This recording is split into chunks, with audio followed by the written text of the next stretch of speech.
의 말씀 시편 144편 12절부터 15절 말씀까지입니다.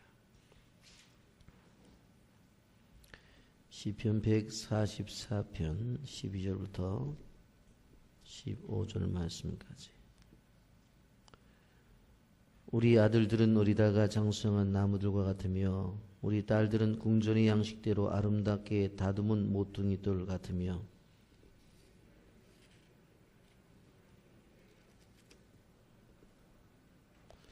우리의 수소는 무겁게 실었으며 또 우리를 침노하는 일이나 우리가 나아가 막는 일이 없으며 우리의 거리에는 슬피 부르짖음이 없을진데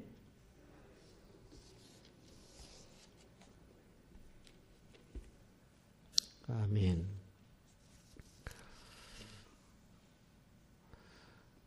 아무리 친한 친구라 할지라도 친구들끼리 모인 공동체를 가정이라고 그렇게 말하지는 않습니다. 이웃과 친형제처럼 지낸다고 말을 해도 그 이웃은 가정이 될 수는 없는 것입니다. 가정은 아버지와 어머니가 계시고 그리고 자식들이 있어야 구성이 되는 것이 가정입니다. 부모와 자식이 없이 수많은 사람들이 모인다 할지라도 그것을 가정이라고 말을 하지는 않습니다. 가정이 되기 위해서는 부모와 자식이 있어야 됩니다. 그러면 부모와 자식은 어떤 관계인가? 생명적 관계입니다. 생명을 주고받은 관계를 우리는 바로 가족관계라고 그렇게 말을 합니다. 그렇기 때문에 부모를 통하지 않고는 자식은 태어날 수가 없습니다. 그러기에 가족이란 서로 생명을 주고받는 관계요. 가정이란 서로 생명을 주고받은 사람들끼리 모여 사는 공동체를 의미합니다.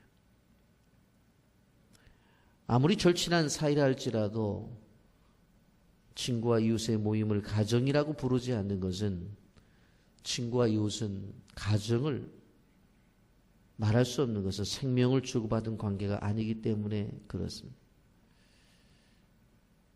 그렇기 때문에 생명을 나누고 또 그 생명을 나눈 생명을 지키고 가꾸어 가야 되는 그러한 일들이 우리 있어야 되기에 우리는 이 가족의 관계 속에서 이루어지는 가정이 중요하다고 생각할 수가 있습니다. 여러분, 오늘 시편 144편 후반부에 보면 하나님의 자녀들의 가정이 얼마나 큰 복을 받는지에 대해서 말씀하고 있습니다. 12절에 보면 우리 아들들은 어리다가 장성한 나무들과 같으며 우리 딸들은 궁전의 양식대로 아름답게 다듬은 모퉁이 돌과 같으며 라고 말하면서 하나님을 섬기는 가정에 주시는 자녀에 대한 복을 이야기하고 있는 것을 보게 됩니다. 여기 분명코 아들에 대한 이야기, 딸들에 대한 이야기를 하고 있습니다. 시편 128편 3절에 보면 내 식탁에 둘러앉은 자식들은 어린 감람나무 같으리로다 그렇게 말씀했습니다. 지금은 어리지만 그 나무가 자라나게 되면 분명히 열매를 맺게 되었습니다. 여러분, 우리가 생각해 봅니다. 하나님의 은혜 가운데서 지금은 어리지만 잘 자라나면 큰 감람나무가 되는 것처럼 그렇게 되어진다라고 하는 것입니다. 여러분, 육체적으로도 잘 자라 인물이 혼출하고 정신적으로도 인격적으로 잘 자라나 사람들에게 인정을 받고 사회에 좋은 영향을 끼친다는 말씀입니다. 더 나아가 영적으로 잘 자라 하나님의 사랑을 받고 복음으로 세상을 변화시킬 수 있는 주인공이 된다는 이야기입니다. 대저택을 소유한 70대 갑부가 사랑하는 딸을 잃었습니다. 딸의 장례식에 찾아온 가까운 친구들에게 이런 이야기를 했다고 합니다. 자네와 나는 성공을 위해서, 행복을 위해서 살아왔어. 그래서 주말에는 여행을 하고 일요일마다 우리는 항상 골프를 치고 그리고 또 근사한 곳에 가서 외식을 하면서 지금까지 누리고 왔지 않는가. 그런데 지금 나는 아들은 부끄러운 결혼을 해서 나를 불명예스럽게 하고 딸은 이렇게 아끼던 딸이 죽었네. 여보게, 내가 자네에게 말하고 싶은 것은 가정을 잘 꾸며 나갈 수 있는 곳은 딱 한 곳밖에 없는 것 같네. 그건 교회네. 이제 우리도 일요일을 교회에서 지내는 방법으로 우리가 함께 하게나. 여러분, 혹간 우리는 재벌가의 자녀들이 안타깝게 스스로 목숨을 끊는 일들을 우리가 신문방송을 통해서 듣게 되고, 그렇게 유명한 연예인들이 자기의 목숨을 내놓는 것들을 가끔 보게 됩니다. 여러분, 우리가 생각해 보면 재산으로도 부족함이 없고 학벌로도 부족함이 없습니다. 외모로도 부족함이 없어요. 그런데 어쩌다 그런 선택을 했는가? 왜냐하면 누구나 알듯이 개인의 행복뿐만 아니라 가정의 행복은 재물로 지켜지는 것이 아니기 때문에 그렇습니다. 그런 것을 알면서도 우리는 재물이 나와 내 자녀를 살릴 것을 착각하며 살아갑니다. 여러분,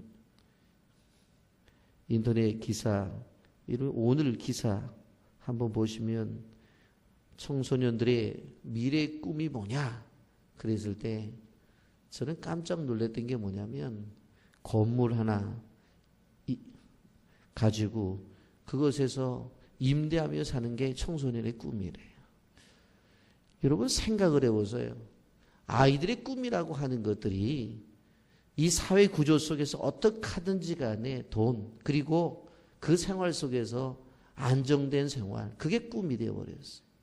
무엇을 도전해서 이루고 실패한다 할지라도 무엇을 한번 해보겠다는 의지가 아니라 아이들의 꿈이 그냥 건물 하나 가지고 거기서 새 나오면 그거 먹고 사는 게 지금 아이들의 꿈이래요.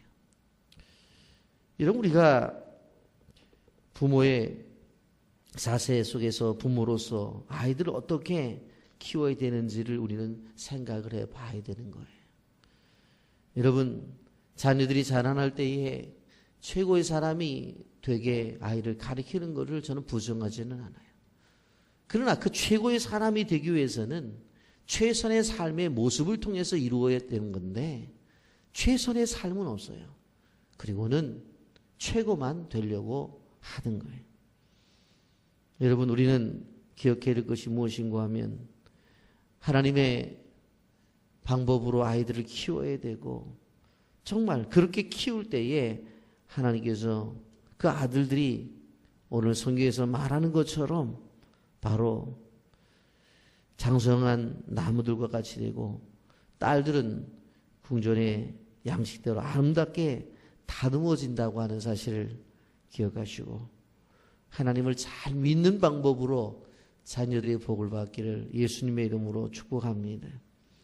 또 한 가지 여기에 보면 경제적인 복을 받습니다. 13절과 14절, 우리의 곳간에는 백곡이 가득하며 우리의 양은 들에서 천천과 만만으로 번성하며 우리의 수소는 무겁게 실었으며 또 우리를 침노하는 일이나 우리가 나아가는 막는 일이 없으며 우리 거리에는 슬피 부르짖음이 없을진데 그렇게 말하고 있습니다.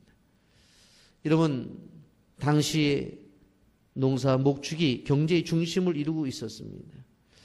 풍년이 거듭되어지게 된다면 백곡이 가득가득 넘쳐 먹는 일에 염려가 없겠죠. 푸른 초원에는 양떼가 천천만만으로 번성하는 것, 바로 하나님의 백성만이 누릴 수 있는 하나님의 축복입니다.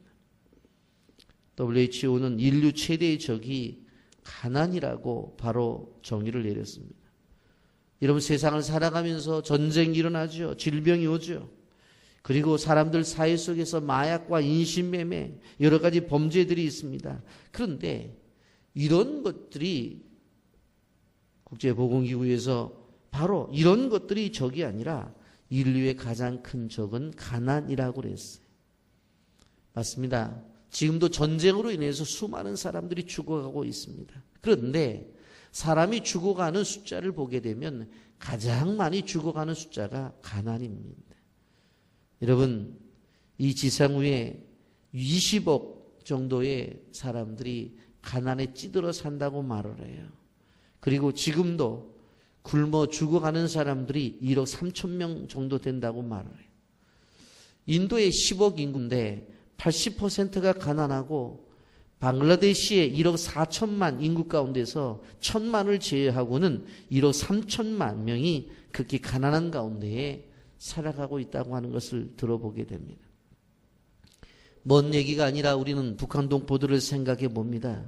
바로 방글라데시나 에티오피아보다도 더 가난한 나라가 북한입니다. 1년에 수십만이 굶어 죽어 인구가 줄어든다고 말할 정도로 바로 가난한 나라가 북한이에요. 탈북자를 향해서 총을 쏘매도 불구하고 그 총을 맞아가면서도 바로 탈북자가 지금 줄어들고 있지 않은 것을 바라볼 수가 있습니다. 여러분, 그 추운데 비닐하우스 땅속에 사는 사람이 많고 남편을 놔두고도 도망을 나오고 아내를 놔두고도 도망을 나오고 부모를 놔두고도 도망을 나오는, 그리고 그들이 나왔을 때 그 남은 식구들이 어떻게 되어지는지를 뻔히 알면서도 도망 나오는 그러한 위기 속에 북한이 살아가고 있습니다. 여러분, 김정은이 핵실험을 통해서 유엔에서 대북 경제 협력에 대한 결의를 하고 감시가 시작되었습니다. 여러분, 이러한 정치적인 어떠한 제재 속에서 가장 어려움을 당하는 것이 누굽니까? 북한 주민입니다. 여러분, 전문가들은 북한의 성인 남자 평균 키가 155cm 밖에 되지 않는다고 말을 합니다. 왜 그래? 못 먹어서 그래.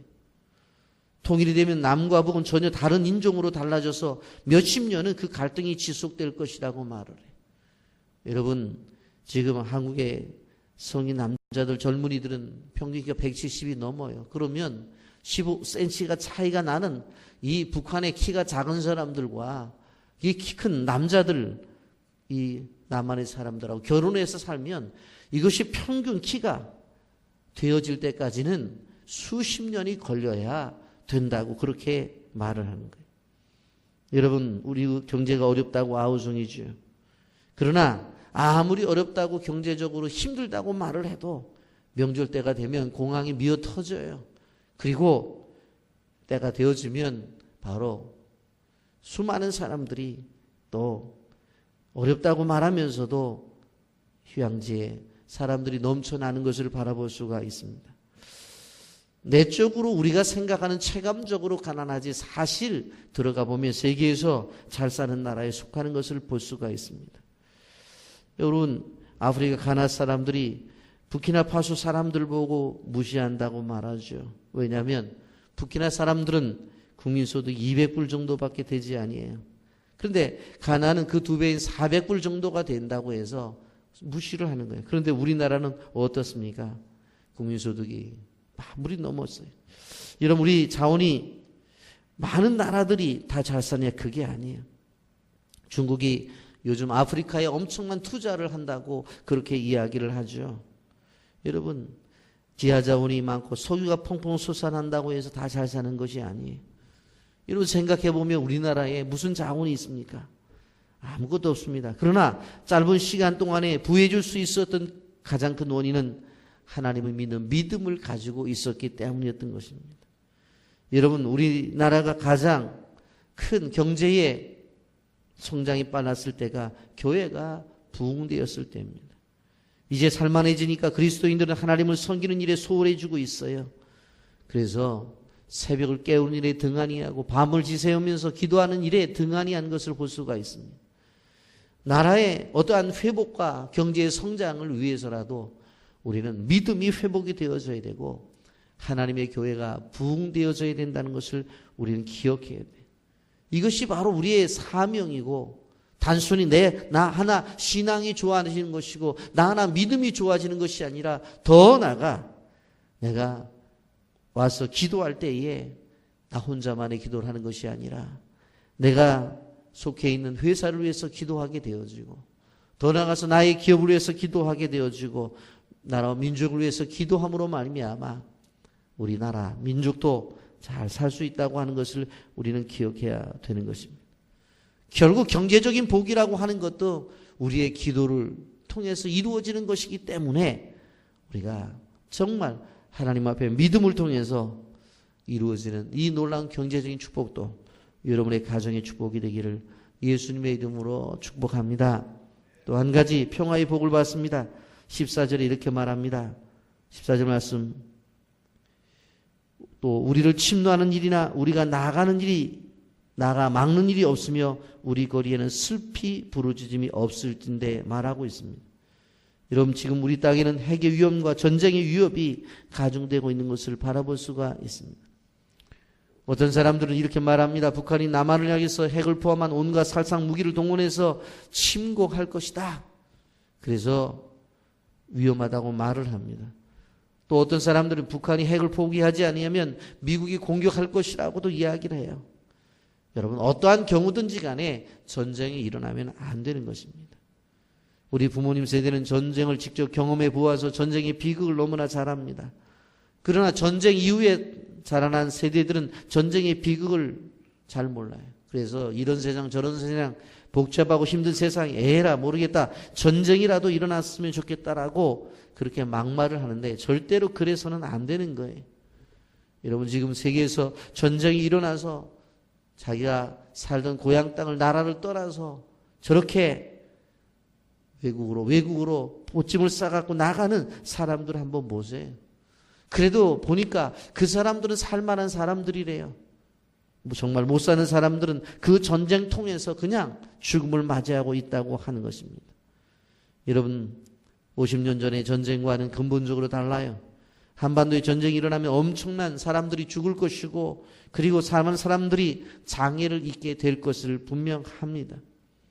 여러분, 일본의 히로시마에 핵폭탄이 터져진 다음에 그 다음에 지금까지 살아있는 사람들이 그 장애를 입고 살아가고 있는 것들을 바라볼 수가 있습니다. 여러분, 이 땅에 무엇보다도 절실하게 필요한 것은 평화입니다. 그러면 이 평화를 누가 갖다 주느냐? 사람들이 얘기를 합니다. 김정은이 갖다 주느냐? 햇볕 정책이 갖다 주느냐? 아니면 미국의 대통령이 갖다 주느냐? 아니라는 거예요. 성경은 평화를 주관하시는 분은 하나님이시라는 거예요. 하나님과 인간 사이의 죄로 말미암아 바로 단절되었던 것을 예수 그리스도께서 십자가에 죽으심으로 말미암아 바로 평화가 이 땅에 임했던 것처럼 예수님께서 이 땅에, 그리고 예수님께서 우리에게 임해야 진정한 평화가 온다라고 하는 것입니다. 그래서 한반도의 평화를 위해서 더욱더 기도해야 됩니다. 나라의 평화도 중요합니다. 개인과 가정의 평화도 중요합니다. 그러기에 우리는 나라를 위해서도 개인을 위해서도 가정을 위해서도 평화를 위해서 기도해야 된다고 하는 것입니다. 여러분, 솔제니친이 러시아의 강제 수용소에서 붙들려가 하루에 14시간씩 노동을 하며 병까지 얻게 되었습니다. 그러다 암에 걸립니다. 온 식구들은 다 흩어져 버렸고 이제 골방 속에 있으면서 추위와 가난과 고난 속에서 그 어려움 속에서 하루하루 죽음을 기다리고 있었습니다. 이 감옥에서 나갈 길은 없었던 것입니다. 러시아를 빠져나갈 길도 없었습니다. 이제 죽을 일밖에 없었는데 어느 날 그가 기도하는 가운데에 할아버지 한 분이 큰 막대기를 가지고 나타나더니 그 앞에 십자가를 그려주고 갑니다. 그것을 보는 순간 그 마음속에 놀라운 일이 벌어졌습니다. 평화가 찾아왔습니다. 소망이 생겼습니다. 병도 치료를 받게 되어집니다. 바로 1년 후에 러시아 장부로부터 추방을 당해서 미국에 와 솔제니친의 작품을 통해서 예수님을 증거하죠. 그리고 노벨 문학상까지 받고 세계적인 작가가 되는 것을 보게 됩니다. 십자가의 은혜가 결국은 평화를 주는 것이기 때문에 우리는 진정 우리의 평화를 누가 주는지 생각을 해봐야 됩니다. 어떤 사람들은 돈이 평화를 준다고 생각을 해요. 어떤 사람들은 바로 우상이나 귀신이 평화를 준다고 생각을 해요. 명예가 평화를 준다고 생각해요. 그렇지 않습니다. 예수 그리스도가 우리의 평화를 주신다고 하는 것을 우리는 알아야 되는 것입니다. 그렇기 때문에 새벽에 나와 새벽을 깨우는 여러분들이 하나님이 주시는 평화를 누리는 귀한 평화의 가정들, 평화의 주인공들이 되기를 예수님의 이름으로 축복합니다. 아멘. 거룩하신 하나님 아버지, 니와 사랑을